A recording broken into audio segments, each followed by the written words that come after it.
Perkenalkan, saya Katarina Maritim Maklodaweo dengan NIM 21010060043. Jadi kali ini saya akan menjelaskan materi tentang anabolisme karbohidrat.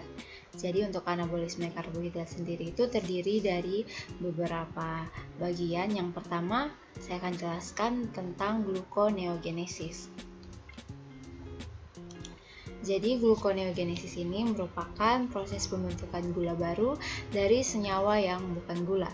Nah, secara umum tahap ini untuk reaksi gluconeogenesis ini hampir sama dengan tahap glikolisis. Hanya saja yang membedakan adalah pada gluconeogenesis terdapat 3 tahap reaksi utama yang bersifat irreversibel atau tidak dapat terbalik. Lalu untuk 3 tahap reaksi utama pada gluconeogenesis ini diantaranya yang pertama reaksi yang dikatalisis oleh heksokinase, kedua reaksi yang dikatalisis oleh fosfofruktokinase, dan yang ketiga adalah reaksi yang dikatalisis oleh pirufat kinase. Hal ini menyebabkan perlunya ada reaksi bypass pada masing-masing tahap reaksi tersebut. Yang pertama, reaksi bypass 1 itu pengubahan pirufat menjadi fosfenol pirufat. Perubahan pirufat menjadi fosfenol pirufat melalui oksaloasetat, di mana enzim yang mengkatalisis adalah pirufat karbosilase di dalam organel mitokondria. Setelah fosfenol pirufat terbentuk, akan dikeluarkan lagi menuju ke sitoplasma untuk melanjutkan reaksi gluconeogenesis di sitoplasma. Bypass pertama juga dapat dilakukan melalui malat atau aspartat.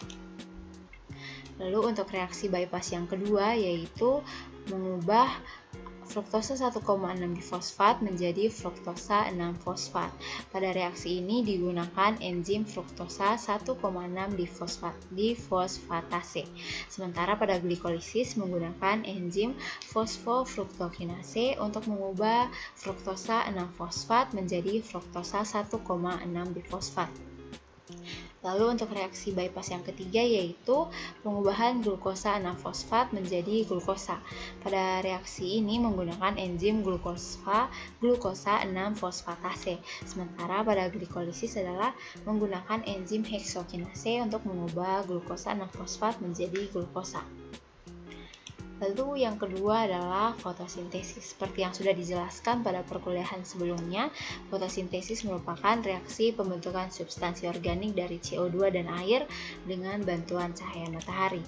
Nah, untuk tahapan reaksi dalam fotosintesis terdiri atas 2, yaitu reaksi terang dan reaksi gelap, di mana kedua reaksi ini adalah saling memiliki keterkaitan satu sama lain.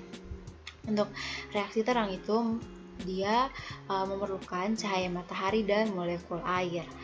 Hasil dari proses reaksi terang adalah oksigen, ATP, dan NADPH. Reaksi terang ini terjadi di tilakoid. Lalu ATP dan NADPH yang dihasilkan dari reaksi terang digunakan untuk melakukan reaksi gelap. Nah, jadi di reaksi gelap ini dibutuhkan ATP, NADPH, dan CO2. Pada reaksi gelap ini ada sebuah siklus yang dinamakan siklus Calvin.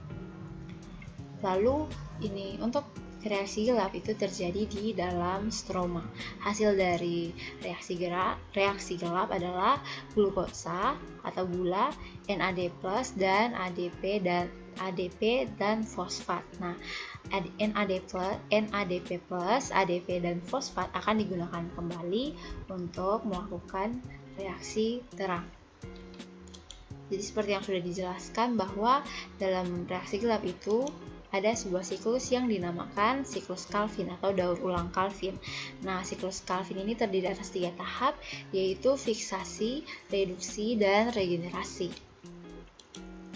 Untuk tahap yang pertama yaitu fiksasi, di mana pada tahap ini 3 karbon dioksida akan diikat oleh 3 ribosa bifosfat atau RUBP dengan bantuan RUBP karboksilase. Lalu akan terbentuk 6 molekul 3 fosfogliserat atau 6 molekul 3 PGA.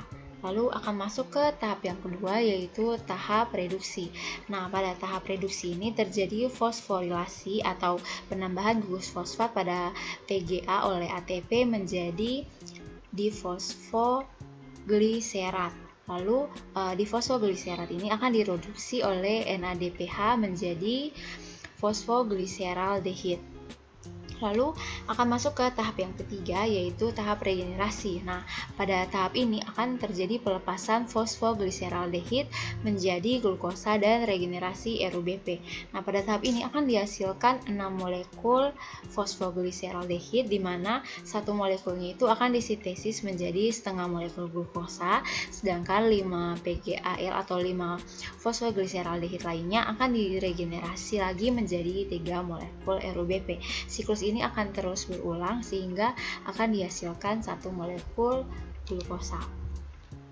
Lalu yang ketiga itu ada jalur heksosa monofosfat SAN atau dinamakan jalur HMS. Nah, jalur HMS merupakan jalur yang tidak dimanfaatkan oleh tubuh sebagai reaksi yang memecah glukosa untuk dimanfaatkan energinya. Namun untuk menghasilkan NADPH sebagai sumber energi dalam biosintesis asam lemak.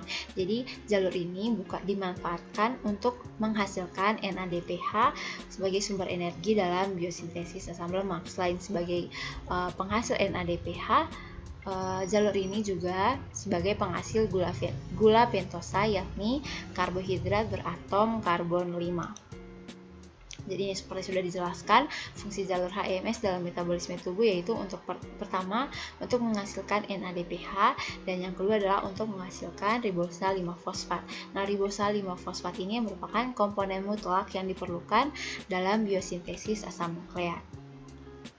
Lalu untuk reaksi-reaksi pada jalur HMS, yang pertama itu adalah bagian oksidatif HMS, di mana pada reaksi ini terjadi perubahan glukosa 6-fosfat menjadi ribolosa 5-fosfat dan menghasilkan 1 mol CO2 dan 2 mol NADPH.